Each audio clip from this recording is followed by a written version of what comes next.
If you're going to get down to who I think is going to be who should be among the short list, well, of course, Cousy has to be on that list for what he contributed historically. You can't get away from Dr. J. Dr. J who wasn't, by the way, at UMass. Julius Erving was not Dr. J. Julius Erving was Julius Erving. The Dr. J nickname came later. But I remember the first time I saw him play after hearing so much about him as a sophomore, and he comes into Boston College, and he was okay. You know, I said, I look at the stat sheet. He had 26 points and 18 rebounds. Oh, and he was just so-so. That's when you know a guy is great. And then from that point on, I started paying a great deal of attention to Julius Erving. Another player that has to be mentioned as an all-time great is Reggie Lewis. Reggie Lewis was a tremendous player at Northeastern, a tremendous recruit by Jim Calhoun and by his assistant Carl Fogel, because they stole him from right under the noses of the big boys after his high school career at Dunbar in Baltimore. But Reggie Lewis is going to be on that list. And I would think that modern voters are going to pay a lot of weight to some very, very recent great players, such as, for example, the UConn people, and specifically Kemba Walker, who obviously was the key player as UConn went to the national championship in 2011.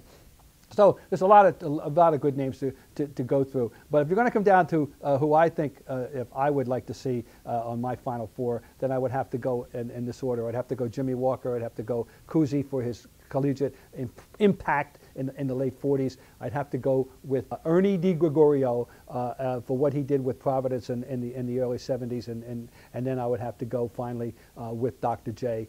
It was a dynamic period. And that would mean that my great personal favorite, Terry Driscoll, would be but out of that Final Four, as would Marvin Barnes, who was another great player. But there are just some of the names we can talk about. But I'll just conclude this by telling you about Jimmy Walker.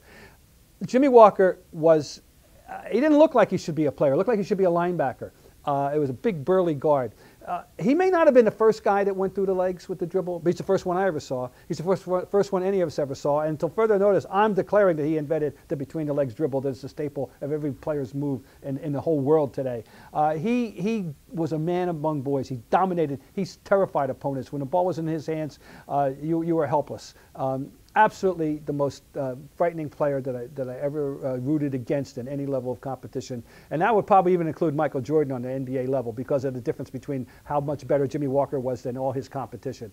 There is just no way to exaggerate to anybody how much Jimmy Walker scared opponents and scared fans. And he was the most frightening opponent that I've ever encountered. And as such, I can't get him out of my mind, and I would have to nominate him as the best player in New England college history. That's not a Sermon on the Mount. It's an opinion, but it's one shared by a lot of people, I think, and I'll be very curious to see how the modern people vote if they have any understanding of how great Jimmy Walker was.